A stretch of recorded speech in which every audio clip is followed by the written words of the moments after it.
do meio, você tem um? Costumam dizer que quem nasce primeiro tem privilégios e que o caçula é mimado. Mas daí, que lugar cabe ao que nasceu no meio? Filho ou filha do meio, recheio, sanduíche. Eu tenho uma filha do meio e sempre tentei mostrar para ela alguma vantagem nisso. Por exemplo, às vezes ela ficava na dupla mais velha e às vezes na dupla mais nova.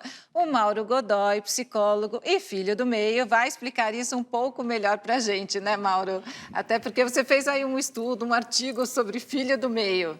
Isso, já tem vários anos, né? 10. Uhum. Então, foi uma honra ter participado naquela vez e agora também, né? Uhum. E o que a gente pode dizer sobre o filho do meio? Olha, a grande diferença é a promoção que a criança tem, deixando de ser caçula para ser mais velha, entende? Então, ela se livra dessa sensação de ser o inferior, o pequeno, o último a falar e assim por diante. Também está com a gente a Ana Calzavara, que tem o André de 15 anos, o Pedro de 12 e o Martim de 6. Ana, como é que é o Pedro, o filho do meio? Olha, eu até quando eu comentei com ele que eu estava vindo fazer o programa, eu perguntei como é que é ser o filho do meio. E, surpreendentemente, ele me respondeu: um privilégio. Que graça. Porque ele disse que ele não precisa angariar a frente do primeiro, que tem que é tudo inaugural, e ao mesmo tempo ele não é, como você acabou de falar, Mauro, o mais novo, né, que é o mais bebê, que não sabe fazer as coisas. Então ele falou: eu aproveito os dois lados. Muitos filhos do meio costumam reclamar que não recebem tanta atenção, Sim. que o primogênito, como foi o primeiro, né, teve atenção exclusiva dos pais, e o caçula é mais mimado. O que você acha disso? Ele reivindica também muita coisa que o André, pela idade que já tem, e realmente pode fazer determinadas coisas, que eu ainda não deixo ele reclama. Então, a gente brinca lá em casa que o crítico e o pai fala: eu tenho um revolucionário em casa, que bom. É o do meio, porque ele sempre está pedindo para seguir o mais velho. Nesse sentido, sim, acontece. E, Mauro, tem mesmo uma característica que é mais natural dos filhos mais velhos, do filho do meio e do filho caçula? Sim, com certeza. O mais velho, a gente costuma dizer que é o rascunho, né? Então, todos os erros Exatamente. acabam sendo cometidos com ele. Então, o segundo já tem esse privilégio de não receber os erros dos pais.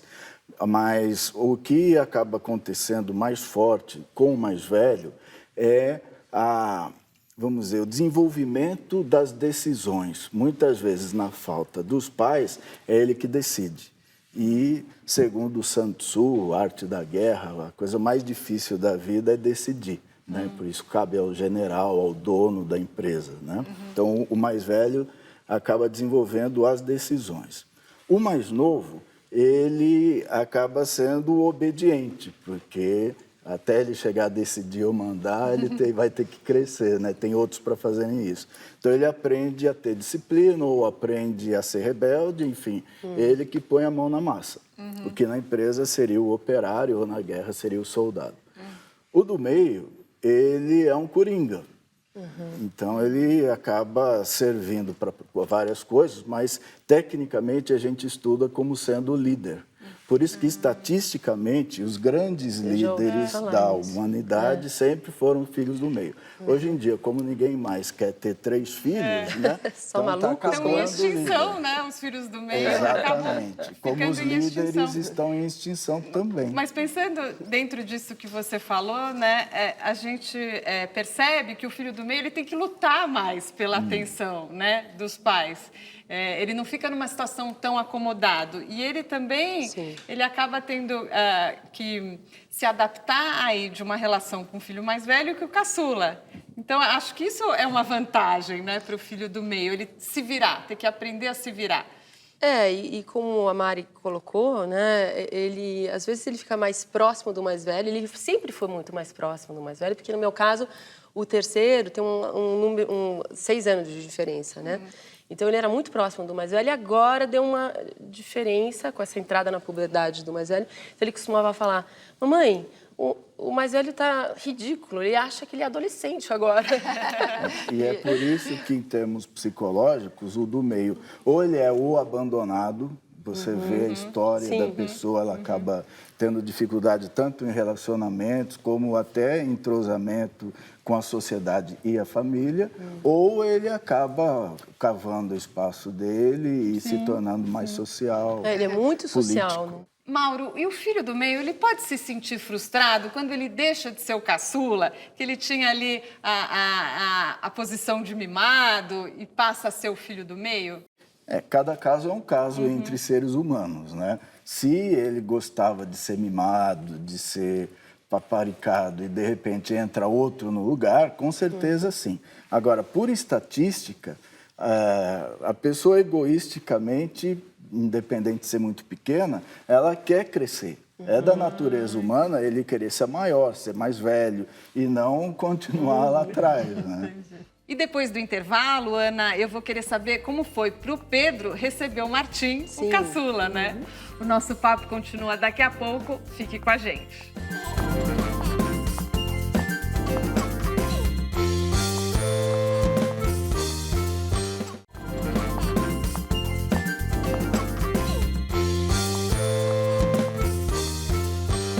Estamos de volta com o Momento Papo de Mãe e o assunto é o filho do meio. Ana, você já falou do Pedro, né? Você até comentou que o filho do meio acaba sendo mais revolucionário.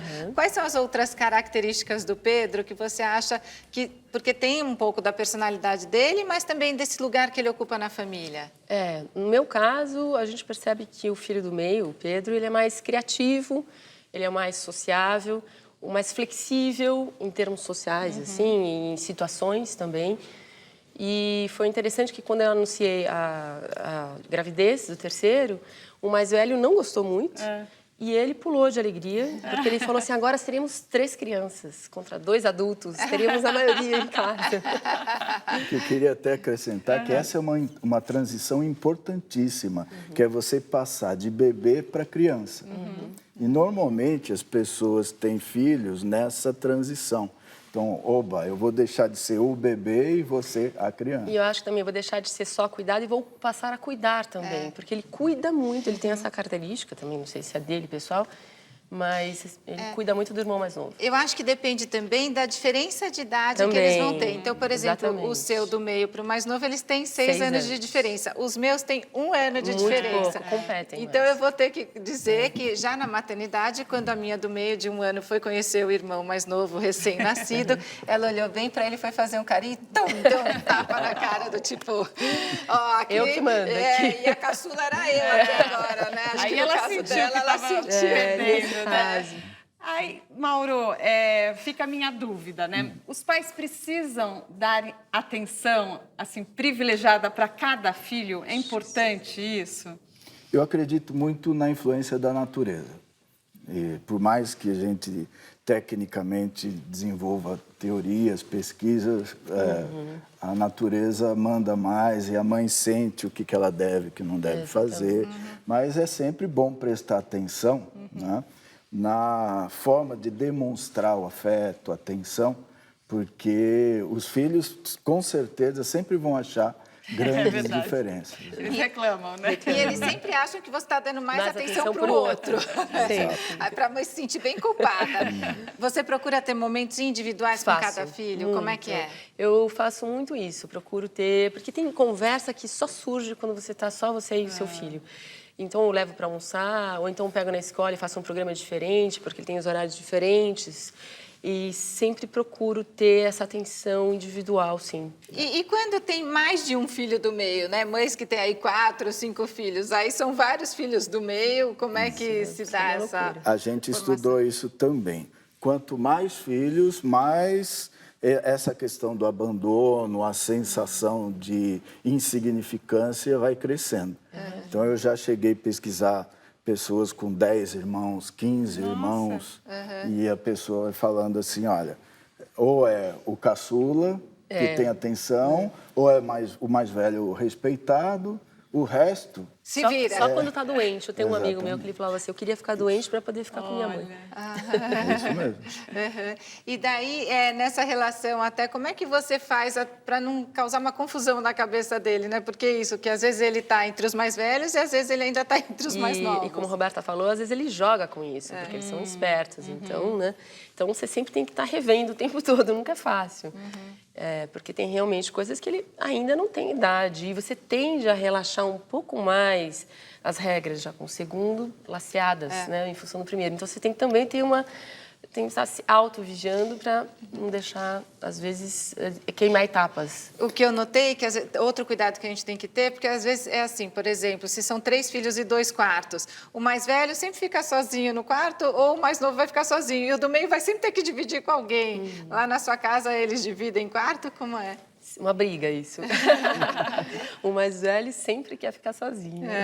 E o do meio sempre quer ficar com alguém. Ele gosta de ficar com alguém, ele é sociável, ele fala que gosta de conversar antes de dormir. Então, agora, a gente já teve modelos distintos, dependendo dos horários dele também, muito em função disso.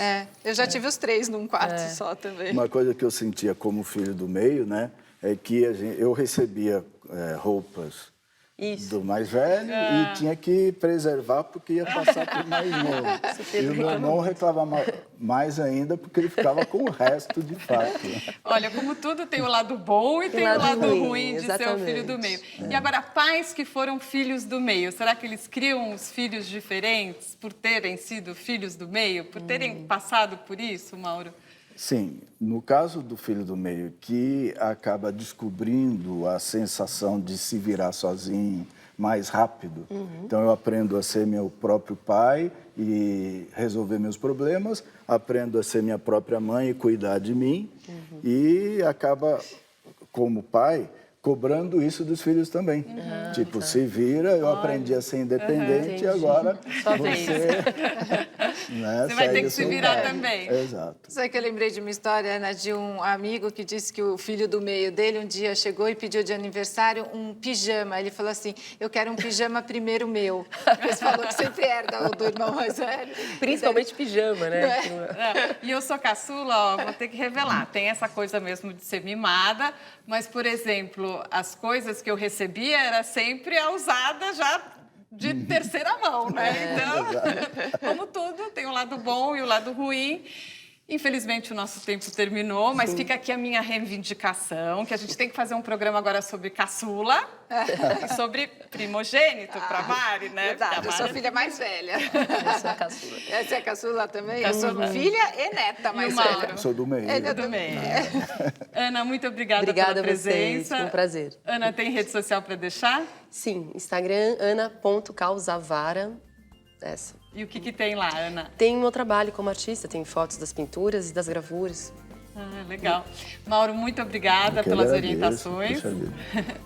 Mauro, tem rede social para deixar? Sim, é o meu site www.maurogodoy.com e é um trabalho que é uma terapia resumida que eu faço em inglês, e espanhol e português. Isso segue para o mundo inteiro. O Mauro que mora na Espanha, né? E estava de passagem pelo Brasil e pôde vir aqui participar do Momento honra. Papo de Mãe. Muito Eu que obrigada. agradeço. O nosso programa terminou, mas nas redes sociais o papo nunca para. Até a próxima. Tchau.